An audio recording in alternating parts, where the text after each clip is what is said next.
Olá, sejam bem-vindos a mais um vídeo do canal Cinema Estância. Me chamo Danilo César e nesse vídeo aqui, que aliás faz muito tempo que eu não faço um vídeo, nós vamos listar 5 filmes sobre a depressão, ou que tratam sobre depressão, ou que cujo tema depressão esteja presente no filme de uma forma bastante evidente. Pois bem, eu pesquisei em 2 sites que eu acredito que sejam de confiança, que é o site Exame, é uma revista chamada Exame aqui do Brasil, e o site do Dr. Drauzio Varela, muito conhecido aqui no Brasil também. Nesses 2 sites eu pude identificar que a depressão ela é muito mais do que só aquela tristeza cotidiana. Ela é a capacidade de tu não sentir felicidade em nada, simplesmente em nada. Ou seja, nem aquelas coisas boas que acontecem na tua vida são capazes de traduzir para você um sentimento de felicidade, de esperança. Para você, uma pessoa que está em depressão, ela está sempre ansiosa, está sempre com medo das coisas, com medo que aconteçam as coisas com ela, ou então aconteçam as coisas com os outros. Ela está totalmente preocupada com o que vai acontecer com ela mesma, no sentido negativo, e o impacto que vai causar aos outros, ela não está nem aí. O que vale a pena notar é que são pessoas que têm sentimentos como todos nós temos.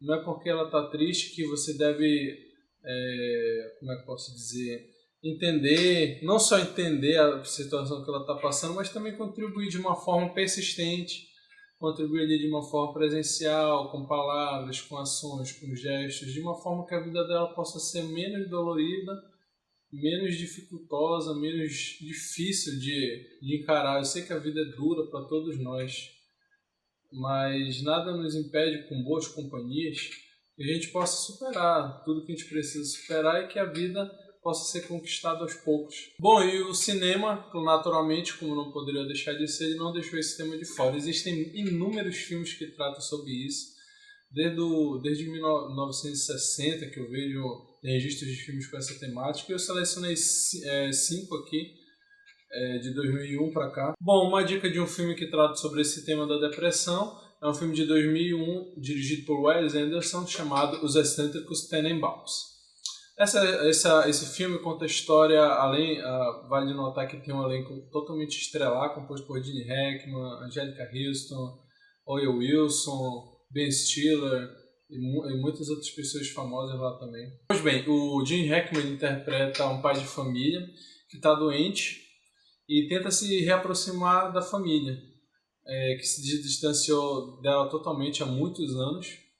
E o início do filme ele é muito interessante porque ele mostra que os filhos dele, que são 3, eles tinham futuros brilhantes, só que como eles foram deixados de lado, eles não foram talvez motivados o suficiente, ocorreram uma série de situações que deixaram o trio totalmente a par das situações, e eles acabaram adquirindo, cada um da sua forma, uma situação depressiva em suas vidas e uma forma diferente de encarar negativamente as suas vidas. E no meio de tudo isso, vendo a situação que a família se encontra totalmente desajustada, o pai ele simplesmente inventa lá que ele está com câncer, ele está com uma doença, para tentar reaproximar a família de qualquer jeito. Esse filme é interessante por uma série de coisas. Primeiro, que é dirigido pelo Wes Anderson, que é um diretor fantástico. Ele gosta de simbolizar muito as temáticas dos seus filmes em forma de uma estética. Pode ver que todos os seus filmes têm essa estética que muitos considerariam exagerada, porque é muito nítida, as cores fortes e vibrantes nos seus filmes,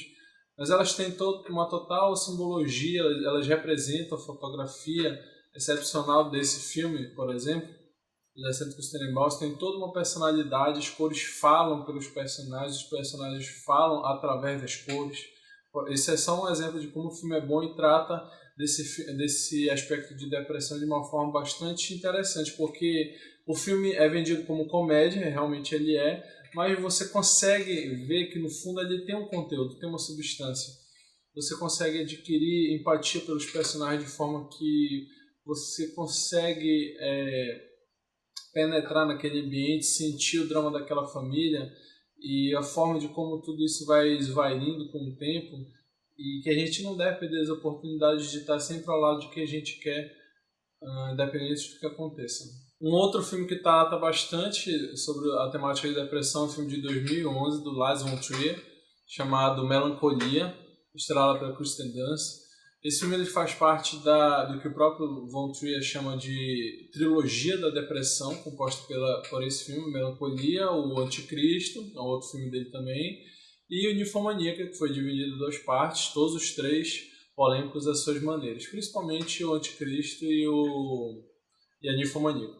Pois bem, nesse filme, que é dividido em 2 partes, conta a história de uma moça que é interpretada pela Kristen Dunst, que vai casar e ela percebe que, não só ela, obviamente, o mundo todo percebe que está vindo um planeta que é batizado no filme de Melancolia, o planeta Melancolia está se aproximando da Terra e a colisão é iminente. Não tem como desviar, não tem como fazer nada que possa resultar em alguma situação benéfica para o nosso globo. A primeira metade é para falar da Justine, que é a Kristen Dunst, que vai casar. E depois do casamento, ela simplesmente começa a entrar em depressão porque talvez ela tenha se decepcionado com as situações, ela tenha se decepcionado com os rumos que a vida dela e do seu marido seguiram, etc. E a outra metade do filme é dedicada a Claire, que é a personagem da Charlotte Gainsbourg, que está sempre nos filmes do Von Trier, porque a aproximação desse planeta causa nelas 2 reações totalmente diferentes, apesar de elas serem irmãs. Enquanto a Justine, face da sua depressão, ela está totalmente conformada, o que acontecer com o planeta ou deixar de acontecer tanto faz. A Claire está totalmente desesperada, ela quer viver, ela sente que nunca aproveitou bastante o suficiente da vida e quer viver, ela quer tentar fazer um jeito de aproveitar os últimos tempos que lhe restam da melhor forma possível e de quebra tentar convencer a irmã de que aquilo ali é uma situação para se preocupar, apesar de que ao mesmo tempo você entende a situação da Kristen Dunst, da personagem dela, a Justine, de que não adianta ficar preocupado, ou com raiva, ou triste, ou por aí, o que acontecer, aconteceu, porque é uma situação que não tem muito o que fazer. O Lars von Trier, podem falar o que quiser dele, mas é notável que a fotografia, mais uma vez a fotografia aqui, é totalmente emblemática. A sequência inicial do filme em forma de som é meio bizarra. Você vê que é um ultra slow motion praticamente. É um clima totalmente fantasmagórico mesmo. Mas aquilo ali tem, como no filme do Wes Anderson, ela tem um significado, apesar daqui ser um filme muito mais pesado no sentido do sentimentalismo. Ele é muito mais triste, mais sombrio, mas não deixa de ser simbólico também, totalmente emblemático no que diz respeito à sua visão sobre a depressão, especificamente nesse filme. Essa terceira dica de filme é bastante interessante, é um filme que eu gosto muito e praticamente ou as pessoas com quem eu tenho contato ou nunca assistiram, as poucas que assistiram não gostaram, mas enfim, é um filme para se assistir em grupo e ser discutido, porque vale muito a pena. Enfim, o nome do filme é O Novo Despertar, o original é The Beaver, que seria algo como o Castor, também de 2011. E o filme conta a história de um cara que era diretor de uma fábrica de uma empresa de brinquedos, mas mas a depressão dele é totalmente proeminente na vida dele, de forma que ele se afasta de tudo, da família. Um cara totalmente negativo. Vale falar que eu esqueci. O filme que o protagonista é interpretado pelo Mel Gibson. Pra mim, uma das melhores atuações da carreira dele. Enfim, ele tá vivendo essa depressão absoluta na vida dele, com uma negatividade fora de série. Aí, num belo dia, num saco de lixo ali que ele encontra um fantoche de um castor. Daí o nome do filme, em inglês. Aí, quando ele consegue pegar esse fantoche e começar a usar na mão dele, o filme deixa transparecer nitidamente, junto com a interpretação do Mel Gibson, que o personagem começa a sofrer de uma dupla personalidade muito forte, muito sistemática também.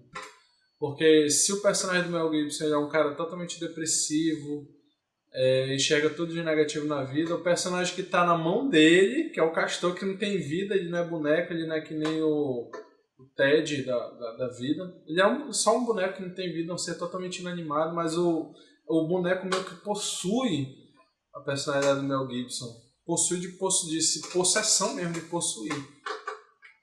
de uma forma que o boneco, que o Castor consegue enxergar uma positividade nas coisas. Ele tem uma personalidade totalmente diferente da do Mel Gibson, apesar de ser a mesma pessoa. Ou seja, um claro sentimento de dupla personalidade mesclado com a depressão que segue o herói. Então a depressão nesse filme ela consegue ser muito justa, bem interessante de ser trabalhada, porque em cada um, apesar de serem mesmas situações, simbolicamente falando, elas conseguem transmitir sentimentos diferentes, apesar de ambos sentir a depressão que os magoam por dentro e transmitem um sentimento por fora totalmente diferente. E é um filme mágico, tem tem várias situações que transmitem a simpatia, o carisma que o Mel Gibson tem. É um filme que vale a pena anotar, assistir com a família, com os amigos, sozinho, e discutir sobre as relações filosóficas que esse filme tem, que vale muito a pena. É uma experiência cinematográfica única, com certeza. Um outro filme com temática familiar que trata com a depressão também é A Pequena Miss Sunshine, de 2006, que também tem um elenco fora de série. Tem a mãe que está sobrecarregada de tudo que acontece na casa. Temos o pai que, ele, apesar de ser um palestrante motivacional, ele é um cara totalmente arrogante, totalmente disfuncional com a profissão que ele exerce. Tem o pai dele, que é um alcoólatra fora de série. Tem os dois filhos dele, que um fez um voto de silêncio e uma outra consegue ver o lado bom das coisas mesmo nas piores situações, que no caso é a Miss Sunshine do filme. E a família, apesar de todos esses problemas, de tudo que gira ao redor deles, de toda a forma como eles encaram a vida de uma forma totalmente diferente, cada um de uma forma diferente, eles se unem em prol da pequena Liv, que é a criança que consegue ser mais ou menos positiva na vida, e ela é candidata a um festival de dança em que ela está se dedicando muito. Então a família tenta se unir de qualquer forma, vai numa Kombi lá toda quebrada, toda doida, tentar realizar o sonho dela e, consequentemente, encontrar um sentido maior para suas vidas, que não sejam só aquela mediocridade que eles vivem, que cada um vivendo só no seu próprio mundo. E a depressão ela entra nesse filme justamente por isso, porque a depressão, um dos casos crônicos, é que a pessoa gosta de se isolar totalmente e perder a noção da realidade, não sabe o que está acontecendo na sua família. E pessoas que se empolgam, que para você, no fundo, são importantes para você. E uma última dica de filme sobre a depressão, que também é bastante interessante, vale a pena analisar, é do Spike Jonze, o filme chamado Ela, de 2014, que tem o Joaquin Phoenix, a Scarlett Johansson como os principais. Pois bem, o Joaquin Phoenix, ele interpreta um cara que está numa depressão profunda, porque ele passou por um término de relacionamento e foi bastante conturbado, ficou totalmente, extremamente abalado. E ele não encontra muito sentido em sua vida, nem para o que faz ou deixa de fazer, para ele tanto faz. Até que um dia ele toma uma atitude e compra um computador. Computador esse que vem com um sistema operacional totalmente intuitivo, visto que o filme se passa um pouco no futuro, alguns anos após os nossos atuais, por exemplo. Pois bem, esse sistema operacional cuja voz é interpretada pela Scarlett Johansson é de uma forma totalmente intuitiva e apaixonante para quem usa esse sistema, que o personagem dele, que se chama Theodore, simplesmente começa a se apaixonar pelo sistema operacional, literalmente no sentido de querer namorar, de querer conversar, de querer ser companheiro, amigo, fiel e todas essas características de um relacionamento amoroso. Claro que o filme essa situação causa algumas ideias bastante criativas que o roteiro proporciona de uma maneira bastante adequada para que nós, por incrível que pareça, não possamos achar aquilo totalmente irracional e outras pessoas possam até se identificar de alguma forma, porque o filme ele mescla a temática de depressão com a tecnologia envolvendo as nossas vidas cada vez mais, de uma forma que, mesmo sozinhos, não nos sentíssemos isolados, nem do mundo, nem de nós mesmos.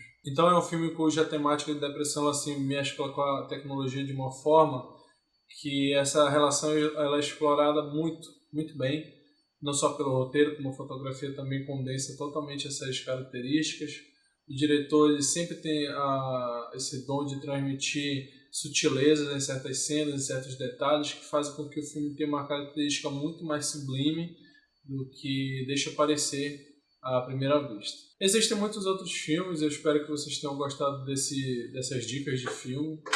E se você conhece alguém que esteja passando por uma situação depressiva, uma situação totalmente exacerbadamente triste, lembrando que, segundo o que eu vi lá no site do Dr. Drauzio, se essa tristeza passar de umas 2 semanas, mais ou menos, já é considerada a depressão em estágio inicial. Se você conhece uma pessoa que está assim, converse com ela, fale sobre tudo, não seja uma pessoa totalmente franca, aberta a conversar, a entender, a explorar um pouco mais o mundo da pessoa que está passando por isso. E quem sabe você não se torne um amigo, um companheiro, um fiel parceiro dessa pessoa, de forma que vocês possam trocar experiências e que isso possa fortalecer um ao outro, principalmente a pessoa que está passando por esse momento difícil, né, que está passando por essa depressão. Se vocês acharem conveniente, comentem aí o que vocês acharam do vídeo, se eu pareço cada vez mais nervoso quando eu falo dos vídeos. E é isso, espero que vocês tenham gostado.